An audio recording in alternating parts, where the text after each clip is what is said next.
गुजरात की खबरों के चैनल महागूज समाचार। मुंबई के धारावी के कुंभारवाड़ा और कमल बिल्डिंग के पास महाविकास आघाड़ी के कांग्रेस पार्टी के उम्मीदवार डॉक्टर ज्योति गायकवाड़ की जाहिर सभा में अतिथि मेहमान के रूप में कन्हैया कुमार तशरीफ लाए।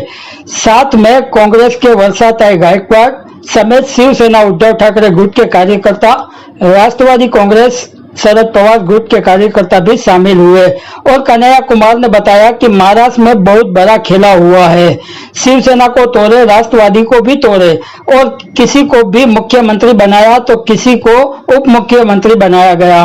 लेकिन आप लोग अगर धारावी को अडानी से बचाना चाहते हैं तो महाविकास आघाड़ी के कांग्रेस के उम्मीदवार डॉक्टर ज्योति गायकवाड़ को ही विजय बनाइए और अगर महाविकास आघाड़ी की पार्टी सत्ता में आएगी तो सबसे पहले तेलंगाना की तरह महाराष्ट्र में भी महिलाओं के लिए एसटी बस में मुफ्त किराए में बस सुविधा मुसाफरी के लिए बंदोबस्त किया जाएगा। साथ ही साथ महिलाओं के बैंक खाते में प्रति महीने 3,000 रुपए भी दिए जाएंगे और धारावी में कलाकारों के लिए भी ज्यादा से ज्यादा फेस्टिवल भी किए जाएंगे। वही वर्षाताई गायकवाड़ ने भी बताया कि मैं धारावी की बेटी हूं और धारावी को अडानी के हाथों नहीं बिकने दूंगी। महायुति सरकार धारावी को लूटना चाहते हैं, छीनना चाहते हैं। अभी नया सिस्टम आया है, इनकम टैक्स, ईडी, सीबीआई पहले स्टेप में बोलेंगे घोटाला है, दूसरे दिन पार्टी में ले लेंगे और मुख्यमंत्री और उप मुख्यमंत्री बना देंगे। इस सब की नजर धारावी पर है और हमारी सरकार धारावीकरों को धारावी में ही मकान देने का काम करेगी। दुकानदारों को उनकी दुकानें भी धारावी में ही देने का काम करेगी।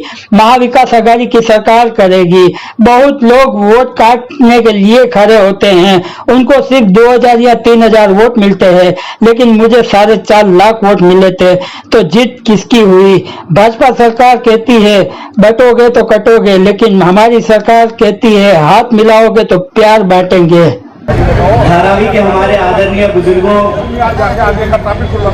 नौजवान साथियों, हमारी माताओं, बहनों, प्यारे बच्चों, धारावी में रहने वाले, दुकानदारी करने वाले, मेहनत मजदूरी करने वाले, कारीगरी करने वाले, ठेला रिक्शा चला के, टेम्पू चला के, टैक्सी चला के, नौकरी करके, बिजनेस करके, मेहनत मजदूरी करके अपने खून पसीने की कमाई से अपने परिवार का पालन पोषण करने वाले आप सभी धारावी वासियों को मैं बहुत बहुत क्रांतिकारी इस्तकबाल करता हूं, आपका हार्दिक अभिनंदन करता हूं। साथियों, मैं आपको कुछ बताने या समझाने के लिए नहीं आया हूं।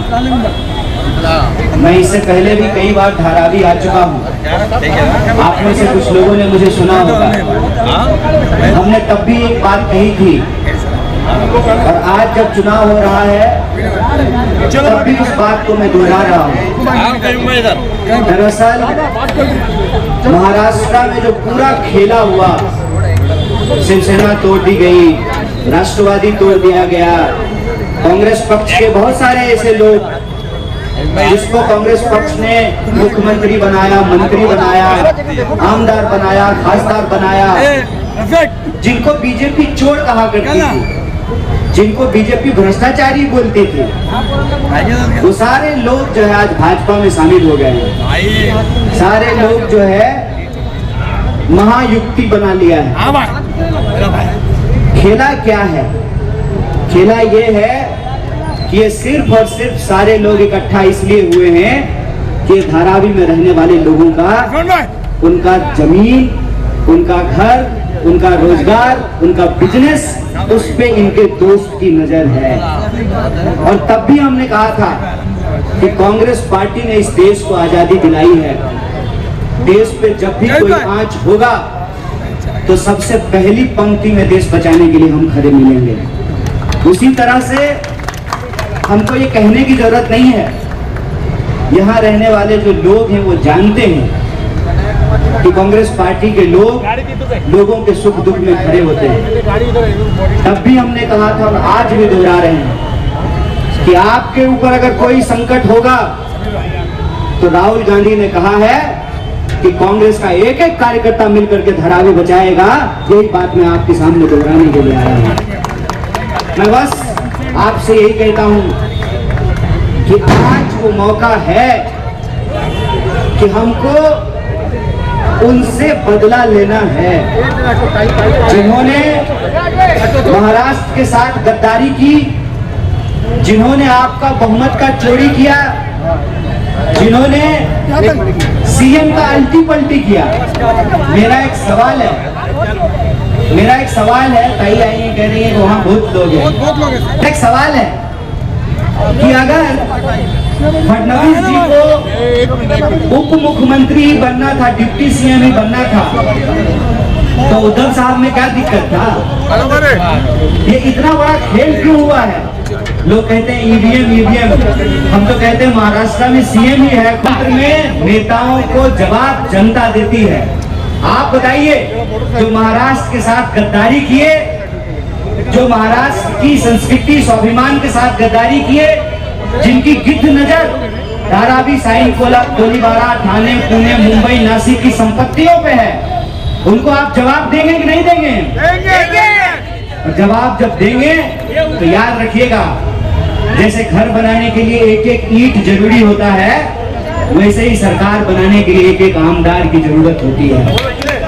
और इस लड़ाई को हमको इस रूप में देखना है।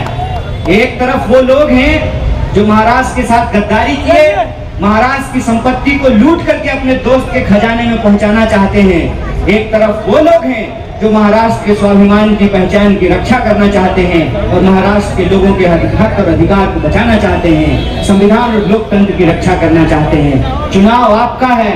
आप बताइए, आप महाविकास अघाड़ी के साथ हैं कि महायुक्ति के साथ हैं? इतना जोर से बोलिए कि आवाज दिल्ली पहुंच जाए मोदी जी के कान तक। किसके साथ हैं? किसके साथ हैं? किसके साथ हैं?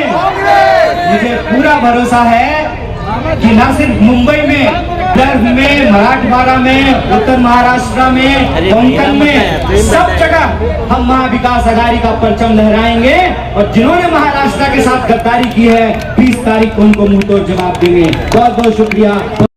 मैं लोगों से कहना चाहती हूँ, जागरूक रहो। ये लड़ाई जितनी दिख रही है, मैंने देखा 48 घंटे का 48 का नोटिस देके इंडियन एयर इंडिया कॉलोनी के लोगों को सील लगाने का काम हुआ। कौन थे वो लोग? गवर्नमेंट के सर्वेंट है। एक पुलिस वाले जैसे सर्वेंट है ना, वैसे वो भी काम करते हैं गवर्नमेंट के लिए। उनका 48 घंटे में घर बंद कर दिया, बच्चे अंदर। किसकी तानाशाही, किसके लिए चल रहा है? एक आदमी के लिए, क्योंकि उस आदमी को जमीन चाहिए। अरे घर बनाने का देखो, एक आदमी तिनका बना के घर बनाता है और आप उसको निस्तो नाबूद करना चाहते हो। आप 7 लाख लोगों को हमको बाहर भेजना चाहते हो और ये जमीन आप पाना चाहते हो। ये कभी नहीं होगा, हमारे मन के दम तक कभी नहीं करने देंगे। बचा के मेरा आवाज इसीलिए गया है, बहुत चिल्ला रहे। देखो अभी तो नया सिस्टम आ गया है, इनकम टैक्स, ईडी, सीबीआई। पहला स्टेज पे बोलेंगे घोटाला है, दूसरे दिन पार्टी में ले लेंगे, स्वच्छ हो जाएगा। और तीसरे दिन शपथ भी लेना, मंत्री पद की, उप मुख्यमंत्री पद की। पर वर्षा गायकवाड़ डरेगी नहीं, जय बिल्कुल लड़ने का काम करेगी। आपसे आपके साथ खड़ा रहकर खंडे से खंडा लगा के लड़ने का काम। ये लड़ाई बहुत संगीन लड़ाई है। इस लड़ाई में हम सबको एक साथ होकर लड़ना पड़ेगा।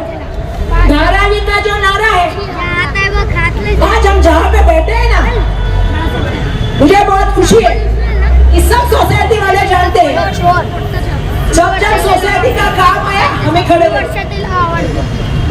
धारावी की बात आई, हम ही खड़े रहे। आज बहुत सारे लोग घूम रहे हैं, एक तो है 10 पार्टी घूम के आए हैं। काटने के लिए खड़े हो, जीतने के लिए खड़े नहीं। हम जीतने के लिए खड़े, जीतने वाले का साथ दो। एक 2 लोग आपको मालूम है क्यों खड़े हैं? तो ये सिपौल पे खड़ा है, कोई वो सिपौल पे खड़ा है। मैंने देखा है, जब मैं वहां इलेक्शन लड़ रही थी, मेरे सामने 18 कैंडिडेट थे, 18 अखिले तो क्या मुस्लिम कैंडिडेट। मेरे कम्युनिटी के 6 कैंडिडेट रखे थे मेरे सामने मुझे हराने के लिए। सबसे ज्यादा कैंडिडेट मेरे सामने थे। भाई साहब, कल आप पूछ रहे थे, मैं आज आपको जवाब देती हूँ। कितने कैंडिडेट थे मेरे खिलाफ? 28 कैंडिडेट। किसी ने 1500 खाया, किसी ने 2000 खाया, किसी ने 2500 खाया। ज्यादा से ज्यादा किसी ने 6,000 खाया, और मैंने कितना वोट पाया मालूम है आपको? 4.5 लाख वोट। 4.5 लाख वाला जीतता है और 2,000, 6,000, 5,000 वाला वोट काटता है। और काट के किसको फायदा देता है? बीजेपी को फायदा देता है। अब बहुत लोग घूम रहे हैं, मैं देख रही हूँ मार्केट में। हाँ? कोई ये लेके खड़ा है, कोई ये लेके खड़ा है। अरे सबको पता है कि 4 नहीं, 5 नहीं, 6 पार्टियां चेंज करके आए। पार्टियों के नहीं हुए, आपके हमारे क्या होंगे? आज आके बात कर रहे। कहाँ थे 10 साल? कहाँ थे 10 साल? एक तो औरंगाबाद से लाया है। हाँ, एक तो औरंगाबाद से लाया है। तो सोचो, मेरे खिलाफ 2 वर्षा गायकवाड़, 2 वर्षा गायकवाड़ मेरे नाम की भीड़ से लाई थी। भीड़ से अरे हंसो मत, मैं सच बोल रही आपा। संजय दीना पाटिल के खिलाफ 4 संजय दीना पाटिल, विनायक राउत के खिलाफ 2 विनायक राउत। और ये षड्यंत्र है, षड्यंत्र में मत फंसिए। अपना वोट बाबा साहब के संविधान के अनुसार मिला है। ये बहुत महत्वपूर्ण वोट है, उसी जगह पे दीजिए जो जीत सकता है, जो हरा सकता है किसी को, उसी को दे दीजिए। और भी खबरों के लिए न्यूज को लाइक कीजिए और चैनल को सब्सक्राइब कीजिए और देखते रहिए महागूंज समाचार।